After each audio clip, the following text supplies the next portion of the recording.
Hey guys, welcome back to my channel. Major shout out to everyone who requested this video. This is the 2K subscriber special. We are now on 2,000 subs, y'all. 2,000 subs. Do you understand what that means? First, I would say a very big thank you to all of you who subscribed. Thank you for being a part of my community. Thank you for commenting. Hey, Jesus. The engagements on my channel used to blow my mind. Like, I get a lot of engagements. Like, the amount of comments I get is massive, and I just want to say thank you so much for doing that. Thank you for always engaging on my videos. I look forward to having you watch my videos, if that makes sense. So on this video, I'm talking about the things that being a Nigerian has cost me, like opportunities that I have missed and things that have happened to me just because I have the label of Nigerian, okay? So grab a bowl of popcorn, sit down comfortably because this is going to be some serious story time. Oh, wait. If you're a Nigerian, please stand up. Stand up and watch this video. You cannot be sitting down because you people are the cause of my problems. You cannot be sitting down. Let all of us behave ourselves. Stand up if you're a Nigerian. Oh. So the very first thing that I've experienced just because I'm Nigerian is when I moved to the UK, my first landlord, because this is my second apartment, the first landlord that I had, we had finalized everything, but then the moment when I sent my documents and he realized that I was Nigerian, he was like, hold up. It was like, are you Nigerian? Even though he has seen it on my passport, I'm like, yeah, I'm Nigerian. He's like, oh. He's like, yeah, he's gonna need extra proof to show that I'm a student. Because the thing is, if you want to get a private accommodation in the UK, you need a guarantor, which is someone that will say, oh, if this person can't pay her rent, I'm going to pay for her. I had already showed him my sponsorship letter because I'm on scholarship, to show him that, yeah, the money they're going to pay is going to cover my rent. The man did not agree at this point. He said I have to give him another letter from my school. My school has to give a letter-headed letter telling them that yes, I'm actually a student with them and that yes, I am actually on scholarship. I was like, kilo shele. Wow. I went through that search and I got the letter, and that was how I was able to get that apartment. Just because he saw I was Nigerian, he had reservations. He became skeptical. He did not trust my honesty at that. Just because of that, not because of anything. No. The truth is, I did not even give him much thought because I was like, it happens. You understand? Like it didn't hit me as much. But the next experience I had, last year in 2019, I can't remember, either November or December. So there's this thing they do in my school called summer school, where students travel to different places in the world. Sometimes it's Africa, sometimes Asia, Kenya, Malaysia, China, just for the experience, a study trip. I saw that they were to go to China this year, and I was like, yes, I want to go to China. And the truth is, the trip is discounted because we're going as a student, so it's a good bargain, if you get my point, for the package. I was like, yes, I want to go to China. I went for the presentation, and then they were like, if you're interested in any country, put your name down. So I put my name down for China, and immediately I put my name down, and then the lady read it. She was like, Gifts, I need to talk to you. So she's my boss at work because I work for the international office. She's like, Gift, I need to talk to you in private. And then she pulled me to the side and she's like, I'm sorry, Gift, but you can't go on this trip to China. What? Why? And then she said because for the past 2 years, the Chinese embassy has not given visa to Nigerians for this particular trip.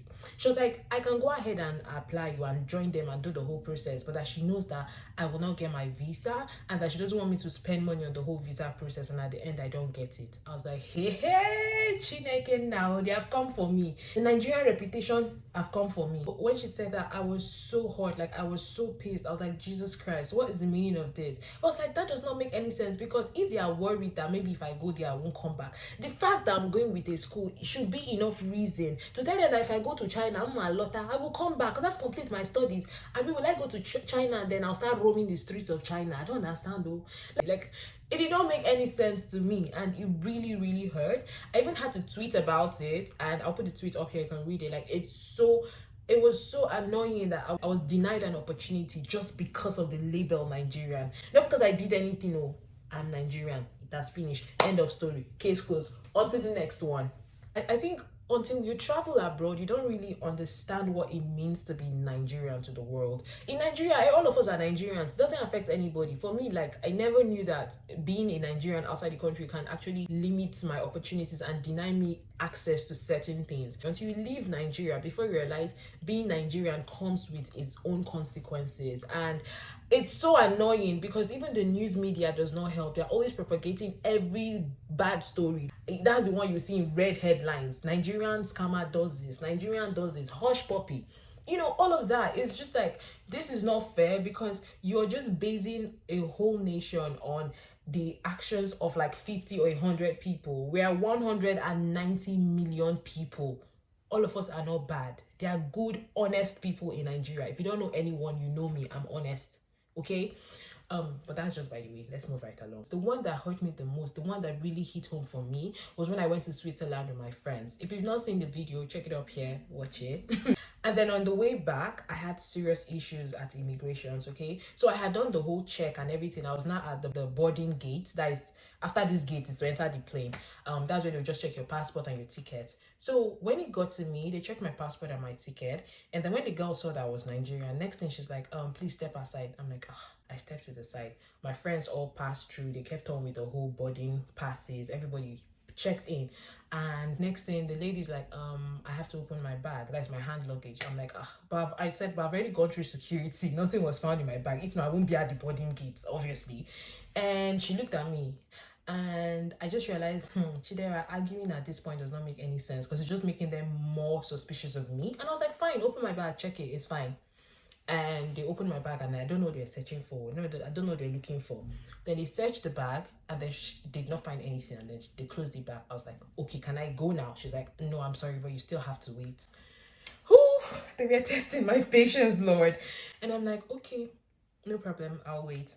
And because in Switzerland they speak French, so they were speaking French between themselves, so I couldn't even tell what they were saying. My understanding of French is very basic, so I couldn't tell what they were saying, but it was making me more anxious, because I'm like, what is happening? Can someone talk to me in English? Next thing, she's like, I need to scan your passport. I'm like, fine, go ahead. She scanned my passport, then called somebody in one office. They spoke French. Next thing, before I know, another guy like working for immigrations came to where we were, and they were not talking between themselves, yada yada yada. And then at that point, everybody on my flight had boarded. Like, I could see the flight outside the window, and I'm like, hey, Jesus, if I miss this flight, if I miss my flight. So at that point, I wasn't having it, and I told her, I said, excuse me, if I miss my flight and you don't find anything on me, if you don't find what you're looking for, you would have to pay for my stay here in Switzerland, because I had a plan to stay here for 5 days, and this is 5 days, and my visa expires tomorrow, and I don't have any plan to spend any other money here. So if you don't find anything, you would have to cover my stay here. That's why I told her, and I kept quiet, because I was already pissed. As in, I was just like, Jesus, if this flight goes, I have to book another flight. I don't have that money. Okay, let me calm down. Eventually, they checked everything. She was like, I'm sorry about the inconvenience, you can go now. I was like, really? I was like, what were you looking for? She was like, nothing really, you can board the flight, please. That's how I had to enter the flight. Immediately I just entered the flight, the air hostess that saw me, she was like, wow, lucky you. Because literally she was just about to close the doors. Like, she was just about to close the door to the flight. And my friends, they had already been texting me, oh, Gift, what's up? What's happening? What's happening? So when I got on the flight, they were like, oh, what's happening? You know, they wanted to talk to me, and I'm like, I'm not in the mood to talk to anybody. I just want to cry about the fact that I am a bloody Nigerian. And all through the flight, I was just thinking about my life, and I was just thinking about the fact that, you know, being Nigerian is going to be a hindrance in so many things, like for me in the future. Like, I was just thinking about everything, and it was really sad. I think I cried on the flight back. I was just like, for God's sake, I have nothing on my record. There's nothing bad on my record. Just because you saw that I'm Nigerian, you feel you have to check me 2 times. You understand? Like, it was sad. It was really, really bad. And then recently too, my housemate, he's Ghanaian. He was telling me that in Ghana, Ghanaians call Nigeria Alata or Alata. I can't pronounce it. If you're from Ghana, help me confirm this. Which basically means that Nigerians, like, it means dodgy, like we're shady, we can't be trusted. And I'm like, are you kidding me? Ghana of when? They're even giving us title. Hey, Oluwao, they're giving us title. So what I'm saying in essence is, if you're coming to the UK from Nigeria, I say God beg you, Ejo, Dan Allah, in the name of God, behave. Please stick to the rules.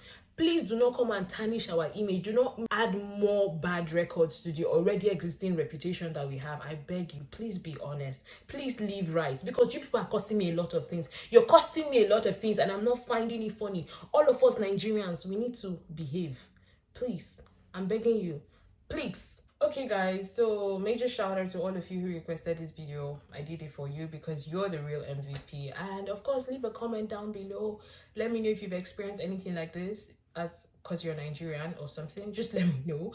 And when you come to the UK as an international student from Nigeria, you might have similar experiences of people treating you differently just because of your title, just because of where you're from, and not because they know you. So it's just something you should prepare your mind for, because yeah, it is what it is. You know, go bad to get a British passport though. You know, go bad because I have plans to travel, and it seems this Nigerian passport is going to cost me a lot of issues. You know, go bad to get British passports so that I can easily travel, because me, I'm a very good person. I'm a good human, okay?